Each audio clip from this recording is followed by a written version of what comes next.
And then, suddenly, my mother-in-law, Stacy, stood up in front of everyone and grabbed the microphone, starting to make some shocking statements.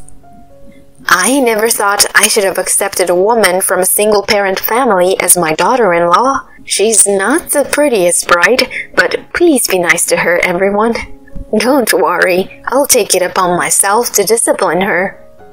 The crowd was already in a state of shock, but Stacy, tipsy from the drinks, seemed oblivious to it.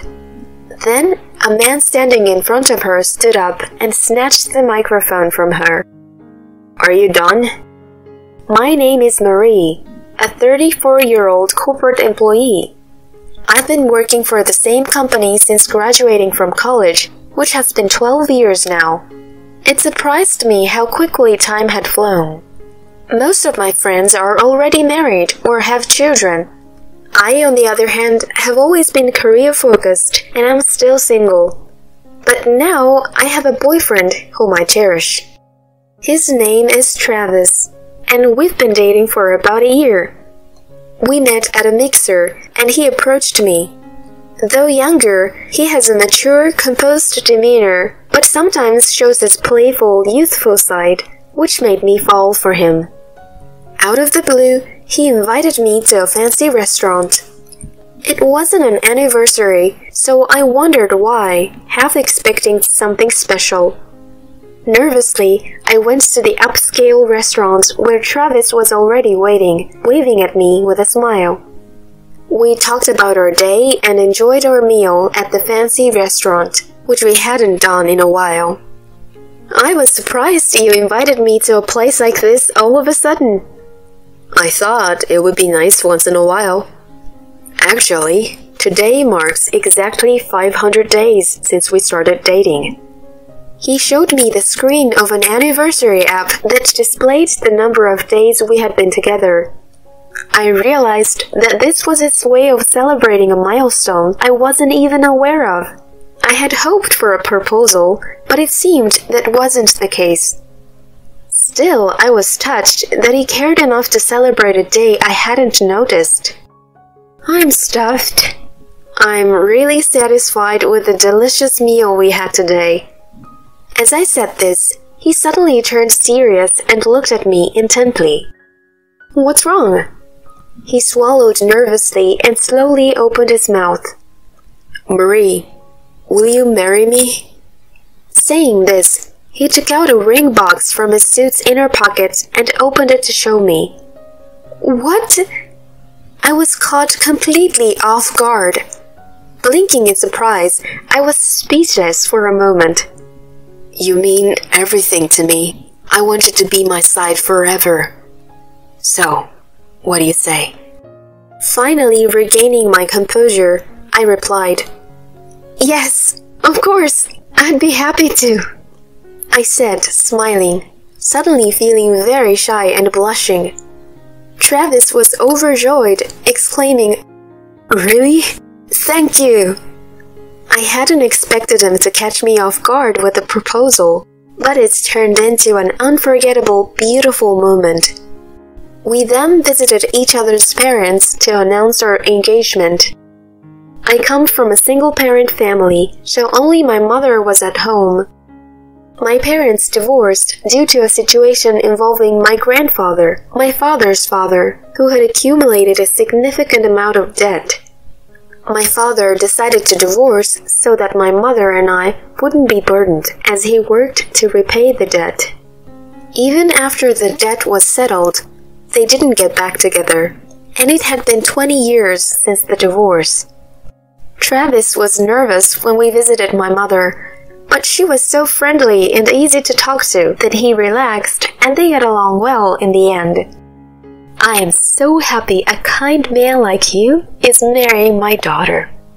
Thank you. I promise to make her happy. Hearing him speak so confidently and gallantly in front of us, I felt a bit embarrassed.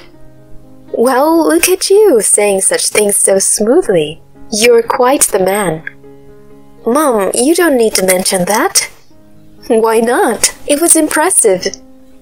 Our visit to my family home ended on a warm note. Next, it was time to meet his parents. Nervously, I went to Travis's family home. The greeting I received there was unexpected. I politely introduced myself to my mother-in-law, Stacy, at the entrance. "Nice to meet you. I'm Marie. I look forward to getting to know you."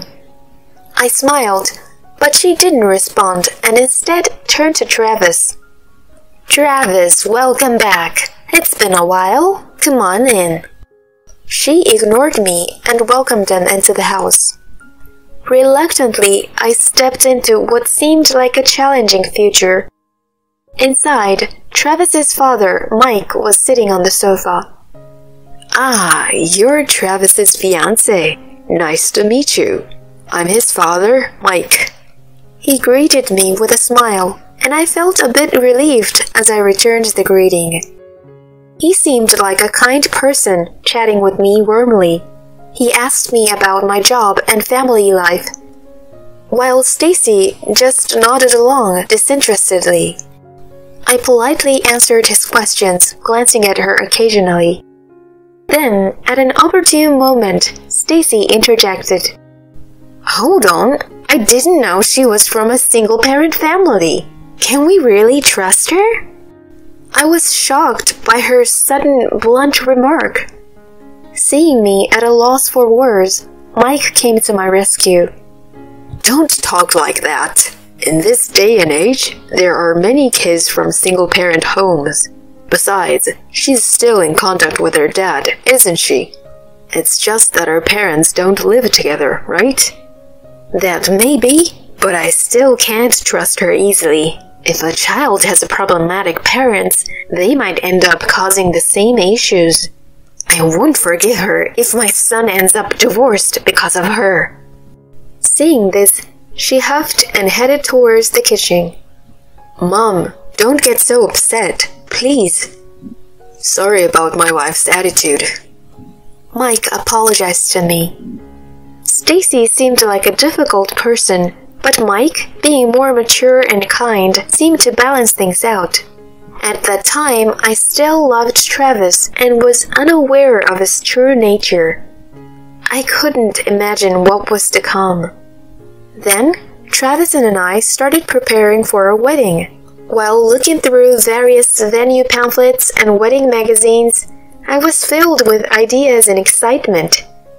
However, I was surprised when Stacy came along to the venue visit. "Why are you coming with us, Stacy?" With a frown, she replied, "You don't seem to have a good taste, so I came to help." I was frustrated. She hadn't even seen my choices yet, and was already criticizing my taste. Moreover, it was strange for a mother-in-law to join a wedding venue visit. I suggested to Travis that we should do it alone, but he didn't send her away, saying, "Mom's already here, and it's good to have advice from someone who's been to a wedding." In the end, we tried the venue's food and even did a wedding dress fitting with her. She kept imposing her preferences, disliking the menu and the dress I chose, suggesting alternatives to suit her taste. My wedding was turning into what she wanted, and I was really upset by it, especially since Travis didn't stand up for me. He agreed with everything she said, and my opinions were always outnumbered. I wished to at least choose my own wedding dress. Stacy continued to impose her opinions on the invitation design and the reception. I reached my limit, and one day, I talked to Travis. "I don't like your mother meddling in our wedding and turning it to her version. She's not listening to me at all, and I wanted to tell her to back off." However, his response was disappointing. "Mom's just trying to help us have a better wedding by taking time out of her schedule. I'm sad you don't appreciate that." I can't believe this. That's when I realized Travis was a complete mama's boy. I would lose my autonomy if I just followed along. I decided to take matters into my own hands and secretly arranged for a wedding dress without telling them. I reported to them that I had arranged the dress Stacy chose. Months passed, and the wedding day arrived. Marie, what's with the dress? It's not the one I picked. Predictably, Stacy was shocked to see that I had secretly chosen a different dress. But I was prepared. I need to assert myself and make my own decisions known to her. This is my wedding. I wear the dress I want. Her eyes widened in anger. What a disrespectful bride! Do you think you can get away with this? I won't be intimidated. Don't expect me to always follow your way. I stood my ground firmly. Stacy was fuming. Quiet! You're about to become a daughter-in-law. You can't defy your mother-in-law. Our argument escalated, and Mike hurried into the dressing room, hearing us. Today is about Marie. What are you thinking, yelling at the bride? His intervention calmed her down. But Marie, I don't want to hear it. The ceremony is about to start. Let's go. He said that, and forcibly took her out of the dressing room. I was relieved that she was gone. But something else was bothering me more.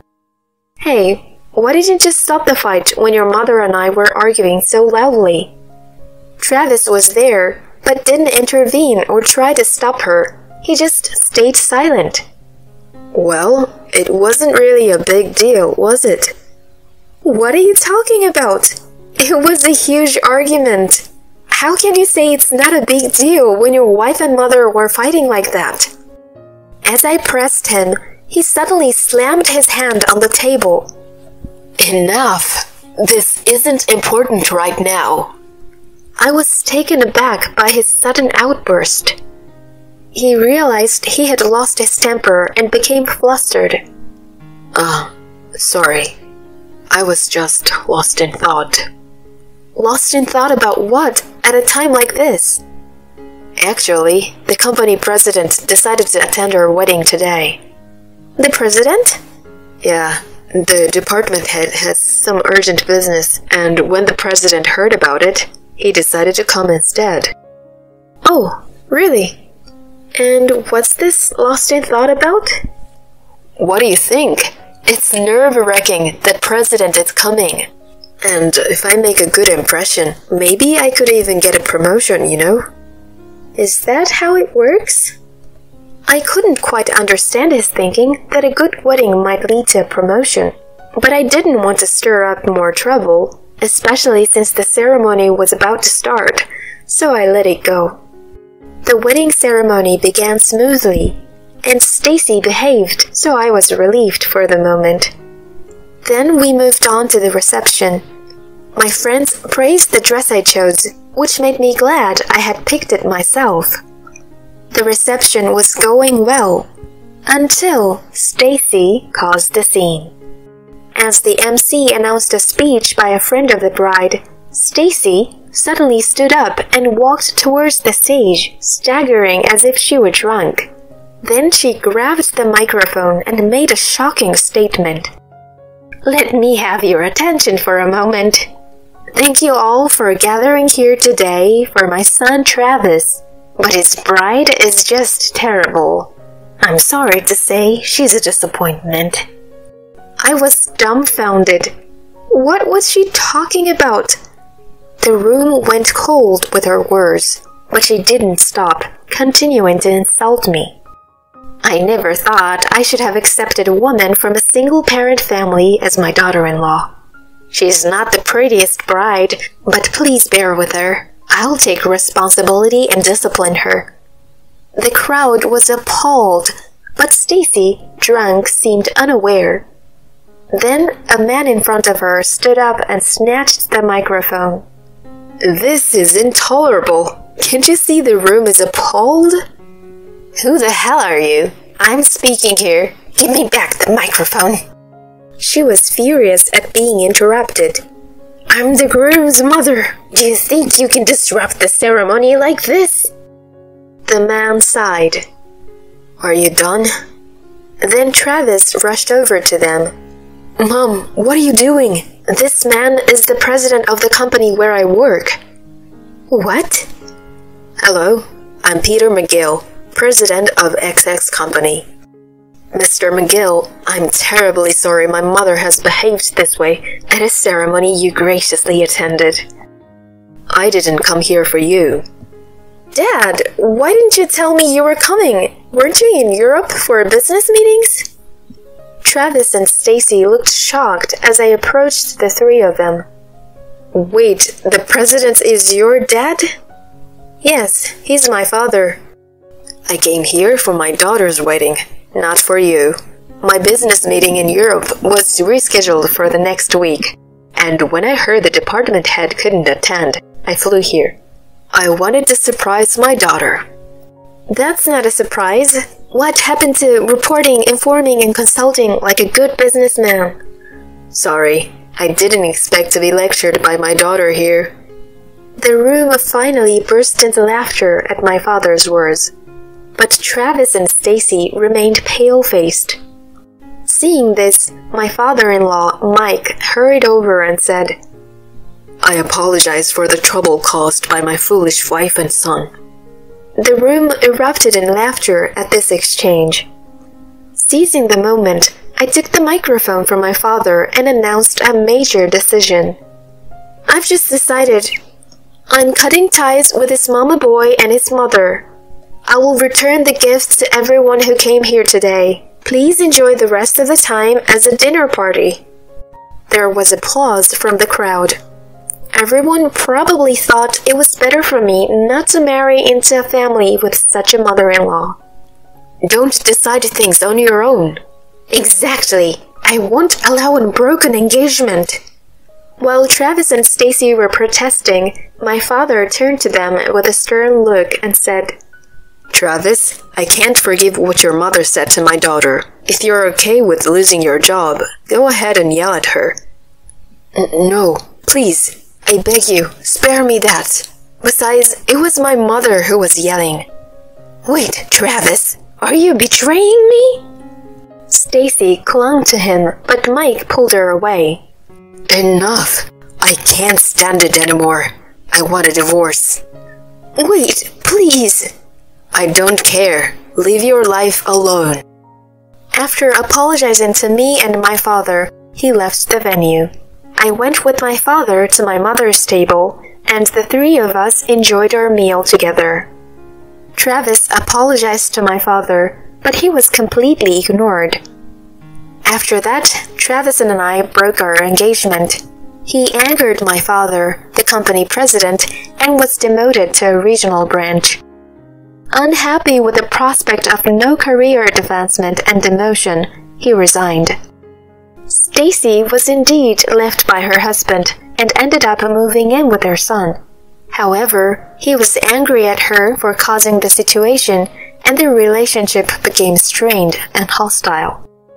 As for me, I continued to work hard and was recently promoted to department head. My parents, who reunited at the wedding, began to reminisce about old times and now meet regularly. Whether they remarry or not, it's nice to see them getting along as a child. I hope to find a partner with whom I can have a friendship-like relationship, like my parents. But for now, with my promotion and increased responsibilities, I'll focus on my career.